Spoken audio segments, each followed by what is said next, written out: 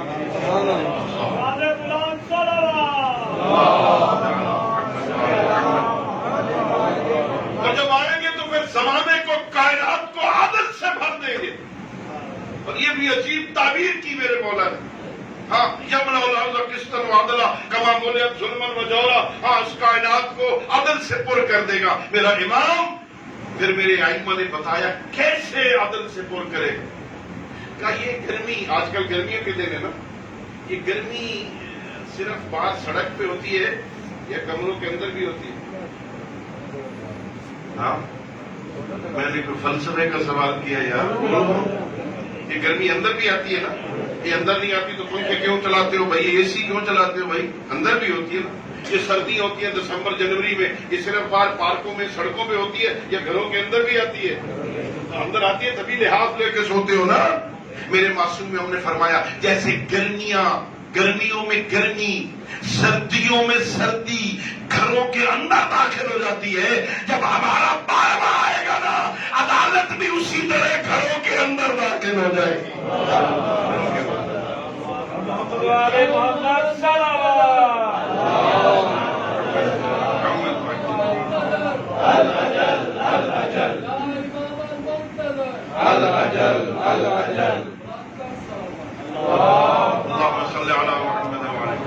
میں نے تمہید بہت لمبی بنا، اب بھی تھک کے خشک تمہید سن کے نا. اللہ نے قانون بنائے، قانون نبیوں کے ذریعے بھیجا اور اس قانون کو ائمہ کے ذریعے بچایا قیامت تک. ہمارے ائمہ نے اس کی حفاظت کی. اب امام پردہ غیبت میں ہے، ہماری ذمہ داری کیا ہے؟ امام ہے پردہ غیبت میں، ہم جو اس امام کے نام لیوا ہیں ہماری ذمہ داری ہے. ہاتھ پہ ہاتھ رکھ کے بیٹھ رہے، اصال ثواب کی مجلس ہے. کہ قبر میں کچھ ہے کام آئے گی؟ کچھ قبر کے لیے کرنا بھی چاہیے، یا ہاتھ پہ ہاتھ رکھ کے بیٹھ دیکھا جائے گا کیا ہوگا؟ جب قبر میں جائیں گے دیکھیں گے کیا ہوگا. کچھ کرنا ہے. یہ انتظار کا معنی فارغ بیٹھنا نہیں ہے. یہ بھی مجلس شروع ہونے سے پہلے میں ذرا لیٹ ہو گیا، میں نکل رہا تھا، کچھ مہمان آ گئے، ان کو الوداع کہتے کہتے 1 گھنٹہ میں لیٹ ہو گیا، پہنچنے مجھے دیر ہو گئی. یہ جب میں یہاں پہنچا کم از کم کچھ 4-5 مرتبہ ٹیلی فون ہوا، مہدی صاحب کہاں پہنچے؟ قبلہ کہاں پہنچے؟ اب کہاں آ گئے؟ اب کہاں آ گئے؟ اسے کہتے ہیں انتظار. انتظار وہ کرتا ہے جو اپنے کام مکمل کر چکا ہو. ہاں میرا کام تھا صف بچھانا بچھا دی ہے، میرا کام تھا ممبر لگانا لگا دی ہے، میرا کام تھا اسپیکر کا بندوبست کرنا، وہ مائک کا بندوبست ہو گیا ہے، اسپیکر کا بندوبست ہو گیا ہے، تبرک کا اہتمام ہو گیا ہے، مجمع بھی آ گیا ہے. مولانا کیوں نہیں آ رہے؟ یہ کرے گا انتظار. اور جس نے ابھی صفحے نہ بچھائی ہو وہ تو کہہ گیا قبلہ اگر کوئی اور کام ہے وہ بھی کر لے ذرا، کوئی بات نہیں، دیر سے بھی آ جائے تو کوئی حرج۔ انتظار وہ کرتا ہے جو اپنے کام کر چکا ہو۔ ذرا سوچئے ہم واقعاً انتظار کر رہے ہیں؟ اپنے ذمے کے کام کر لیے ہم نے، جو ہمارے کام تھے کرنے والے ہم نے کر لیے، پھر تو ہے انتظار۔ اور اگر ابھی نہیں کیے، اللہ آپ کی دعا قبول کرے، اللہ میری دعا قبول کرے، اللہ امام زمانہ کے ظہور میں تاجیل کر دے، امام تشریف لے آئے، فیصل آباد میں آ جائیں، لاہور میں آ جائیں، جامعۃ المنتظر آپ کا نام نہیں لیتا، آپ تو نیک لوگ ہیں، آپ تو متقی لوگ ہیں، آپ پرہیزگار لوگ ہیں، مجھ طالب علم کے دروازے پہ آ جائیں اور دروازے پہ دست الباب کریں، دعائیں کرتے تھے میں آ گیا ہوں، کیا گھر کے اندر بٹھانے کے لیے کوئی پاکیزہ جگہ ہے؟ کتنی تیاری کی ہے میں نے، کتنی تیاری کی میں نے، کوئی پاک برتن ہے اس میں ایک ایک گلاس پانی پلا سکو امام کو؟ امام غصبی گلاس میں تو پانی نہیں پیے گا نا، امام چوری کے برتن میں تو پانی نہیں پیے گا نا، جس میں غریبوں فقیروں مسکینوں یتیموں بہنوں کا حق ہوگا، امام اس گلاس میں تو پانی نہیں پیے گا۔ کیا میرے پاس کوئی ایسا پاکیزہ برتن ہے جس میں کسی کا حق نہ ہو؟ میں ایک گلاس سادہ پانی کا امام کو دے سکوں؟ اگر نہیں ہے تو کیسی تیاری ہے بھائی، کیسا انتظار ہے بھائی؟ انتظار نہیں ہے، مذاق کر رہا ہے۔ ابھی انتظار کی منزل نہیں آئی، ابھی میں نے اپنا کام کیا ہی نہیں۔ ایک ایرانی عالم کا میں نے کلپ سنا تھا، خطاب کر رہے تھے، رو رہے تھے کہ ایک شخص ہے جوان، عالم خواب میں دیکھتا ہے، دروازے پہ کوئی ہستی آ گئی، دک الباب ہوا، گھنٹی بجی، یہ باہر گئے، کون؟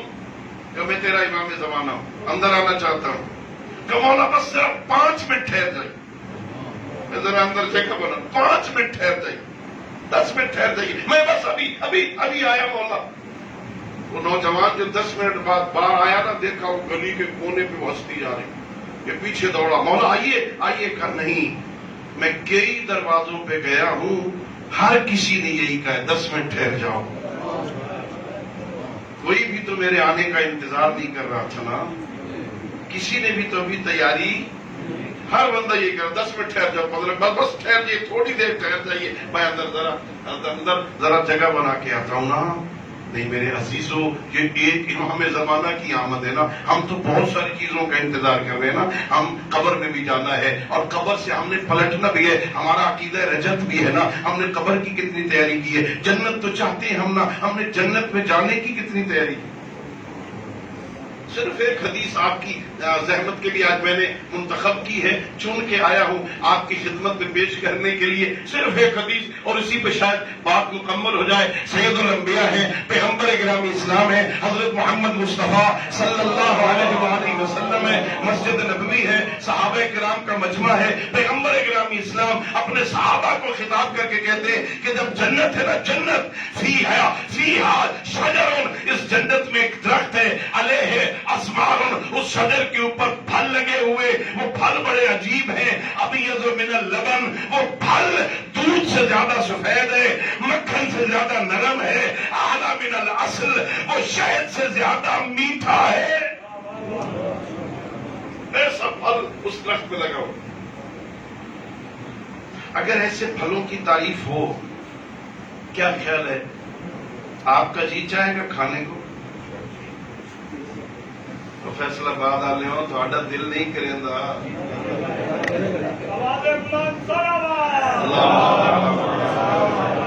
ایسے پھل دودھ سے زیادہ سفید، مکھن سے زیادہ نرم، شہد سے زیادہ میٹھے۔ مجمع چپ تھا، حضرت بلال کھڑے ہو، یا رسول اللہ صلی اللہ علیہ وآلہ وسلم یہ کس کو ملے گا؟ ہر کسی کو ملے گا یہ پھل؟ فرمایا نہ، یہ ہر کسی کو نہیں ملے گا۔ بولا کسے ملے گا؟ آئیے بتاؤں آپ کو، جنت میں جنت کا یہ میوہ کس کا مقدر؟ پیغمبر نے فرمایا اسے ملے گا جنت کا یہ میوہ جو دودھ سے زیادہ سفید ہے، جو مکھن سے زیادہ نرم ہے، جو شہد سے زیادہ میٹھا ہے، اسے ملے گا من صلی صلاۃ مال جماع، پہلی شرط یہ ہے اسے ملے گا جو نماز جماعت کے ساتھ پڑھے گا۔ سبحان اللہ، کس کے ساتھ پڑھے گا؟ نماز، پہلی بات تو یہ پڑھے گا، نمبر 2 فرادہ نہیں پڑھے گا، جماعت کے ساتھ پڑھے گا۔ جو پڑھتا ہے فرادہ پڑھتا ہے اس کو نہیں ملے گا، جو پڑھتا ہی نہیں اس کی بات نہیں ہو رہی تھی، جو جماعت کے ساتھ پڑھتا ہے۔ اللہ اکبر۔ میں نے ایک جگہ پہ پڑھی تھی ایک حدیث، کئی مجلسوں میں نے اسے بیان کیا۔ ایک نوجوان پیغمبر کی خدمت میں آیا کہ یا رسول اللہ صلی اللہ علیہ وسلم، لمبی حدیث ہے صرف ایک ٹکڑا اس کا عرض کر رہا ہوں، یا رسول اللہ میرے بابا کا انتقال ہوا، جب وہ مر رہا تھا نا، مرتے ہوئے اس نے 2-3 باتیں کی جن میں سے ایک یہ تھی، کہہ رہا تھا لیتہ کان بعیدا، کاش دور ہوتا، کاش وہ دور ہوتا، کاش وہ دور ہوتا۔ ہمیں سمجھ نہیں آئی وہ کیا کہہ رہا تھا، کاش وہ دور ہوتا۔ پیغمبر نے فرمایا تیرا بابا نماز میں مسجد جاتا تھا، جماعت کے ساتھ نماز پڑھتا تھا، روز مسجد جاتا تھا، 5 مرتبہ جاتا تھا۔ میرے آقا نے فرمایا مرتے ہوئے اس نے مسجد آنے کا جو ثواب اپنی آنکھوں سے دیکھا ہے نا، مرتے ہوئے تمنا کر رہا تھا لیتہ کان بعیدا، کاش میرا گھر دور ہوتا، میں زیادہ قدم چل کے آتا۔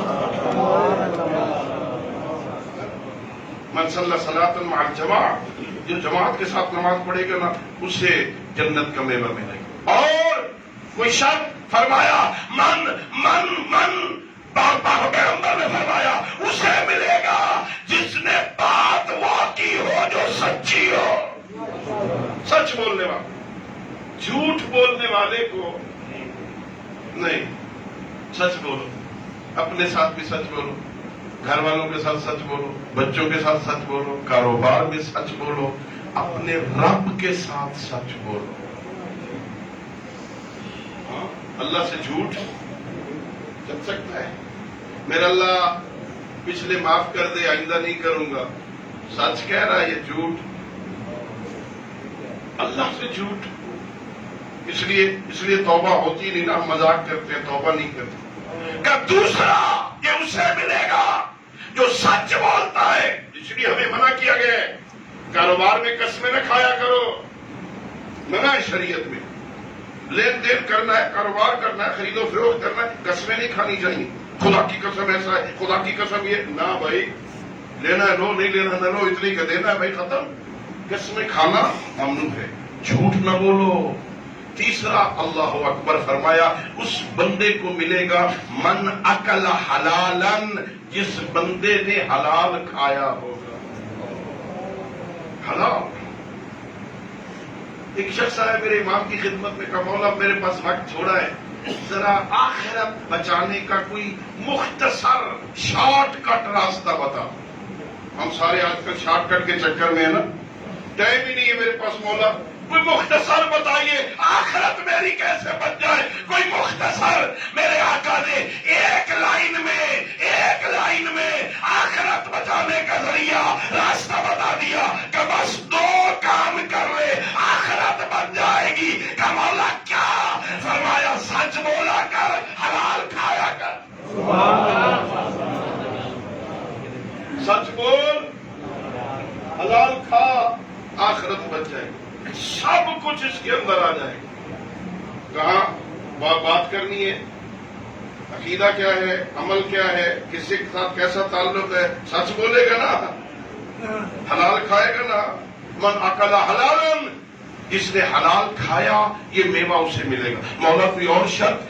ایک شرط اور فرمائی، میرے آقا نے فرمایا اسے ملے گا من احسن بوالدیہ، جس نے اپنے ماں باپ کے ساتھ نیکی کی ہوگی۔ ہاں بات ہے کہ سارے سوال کی مجلس ہے نا، ماں باپ کے ساتھ نیکی کی ہوگی نا، یہ جنت کا میوہ اسے ملے گا۔ کسی نے پوچھا حضرت امام جعفر صادق علیہ السلام سے، مولا یہ کیا مطلب ہے والدین کے ساتھ نیکی کرو، والدین کے ساتھ نیکی کرو، والدین کے ساتھ نیکی کا مفہوم کیا ہے، نیکی کا مطلب کیا ہے، نیکی کیسے کرنی ہے؟ 2 اپنے والدین کو چھڑکیاں نہ دیا کر، اور فرمایا نیکی یہ ہے انہیں مانگنے پہ مجبور نہ کیا کر۔ والدین کے ساتھ نیکی، ان کی ضرورتوں کو ان کے مانگنے سے پہلے پورا کر دیا، یہ نیکی ہے والدین کے ساتھ۔ انہیں جس شے کی ضرورت ہے نا انہیں مانگنا نہ پڑے۔ میں نے کئی مرتبہ یہ حدیث پڑھی، ایک نوجوان نیک صالح جوان پیغمبر گرامی اسلام حضرت محمد مصطفیٰ صلی اللہ علیہ وآلہ وسلم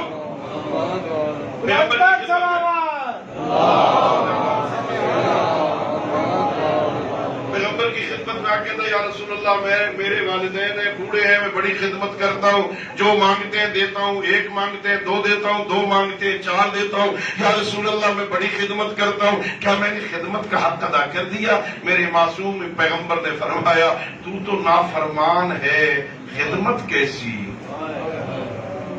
بولا کیسے نافرمان ہوں؟ جو مانگتے میں دیتا ہوں، وہ ایک مانگتے میں دو دیتا ہوں، وہ جو مانگتے میں دیتا ہوں، نافرمانی کیسی؟ یہ پیغمبر کا جملہ ہے۔ پیغمبر نے فرمایا نافرمان اس لیے ہے تو نے بوڑھے بابا کو مانگنے پہ مجبور کیوں کیا؟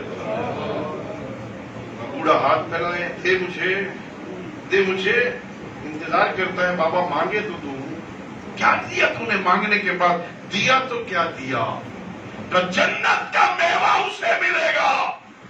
من احسن والدیہ، جس نے اپنے والدین کے ساتھ نیکی کی ہوگی، اپنے والدین کے ساتھ بھلائی کی ہوگی، اپنے والدین کی دعائیں لی ہوگی نا، یہ اسے ملے گا۔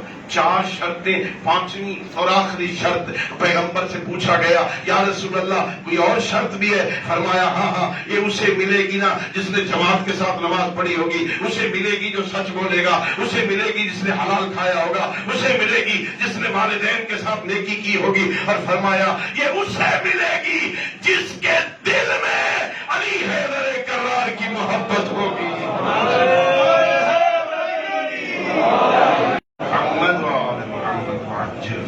جنت جانا چاہتے ہو نا؟ ہاں، لیکن اس راستے پر چلنے کی کوشش، جہنم سے نفرت کرتے ہو لیکن کام وہ سارے کرتے ہو جو اس راستے پہ لے جاتے ہیں، دعائیں کیسے قبول ہو؟ میرے عزیزوں، اللہ نے ہم پہ بڑا کرم کیا ہے، اللہ رب العزت نے ہمیں صحیح راستے پر چلانے کے لیے معصوم امام، اللہ اکبر، مذہب شیعہ ہو، امام علی ابن ابی طالب ہو، دنیا میں اس سے بڑی اور نعمت چاہتا کیا ہے؟ مذہب شیعہ ہو، امام علی ابن ابی طالب ہو، اور میں سمجھانے کے لیے، کیونکہ طالب علم ہوں، سبق پڑھاتا ہوں نا، مثال کے ساتھ بات سمجھاتا ہوں نا۔ آپ کے دو پہلو سے موٹر وے گزر رہا ہے نا، کتنا بہترین راستہ ہے موٹر وے، اچھا راستہ ہے نا، صاف ستھرا راستہ ہے نا، کہیں سے گڑبڑ نہیں ہے نا، سیدھا راستہ جا رہا ہے نا، راستہ ٹھیک ہے، اور راستے میں جگہ جگہ پر سائن بورڈ بھی لگے ہوئے، رفتار اتنی ہے، آگے موڑ آ رہا ہے، ذرا آہستہ کر لو، اتنی رفتار ہے، ذرا آندھی ہو بارش ہو ذرا رفتار آہستہ رکھو، اپنی لائٹیں ایسی رکھو، موٹر وے پر بندہ چڑھے، بہترین راہ پر بھی مل جائے، اور کوئی غلط انٹرچینج پہ اتر جائے، نہ موٹر وے کا قصور ہے نہ رہبر کا قصور ہے، مذہب شیعہ ہو، امام علی ہو، پھر کوئی جہنم چلا جائے، مذہب کا قصور نہیں۔ مذہب شیعہ امام علی ابن ابی طالب ہو تو کیسے کامیابی ہوگی؟ صرف موٹر وے پر چڑھنے سے بندہ منزل پہ نہیں پہنچے گا، موٹر وے بنانے والوں نے وہاں پر چلنے کے جو اصول وضع کیے ہیں نا، بیٹھتے ہی بیلٹ لگا لو بھائی، بیلٹ نہیں لگاؤ گے تو جرمانہ، نقد جرمانہ، 120 کی رفتار سے زیادہ نہیں جانا، جرمانہ ہو جائے گا نا، ایکسیڈنٹ بھی ہو سکتا ہے نا، خطرناک قسم کا ہو سکتا ہے نا، شرائط ہے نا، لائن چینج کرتے ہوئے اشارہ دینا ہوگا نا، بغیر اشارے کے لائن تبدیل نہیں کر سکتے، اصول ہے نا۔ اگر علی حیدر کرار امام ہے نا، اس نے بھی کچھ اصول بتائے ہیں، اتنے بجے سو جا،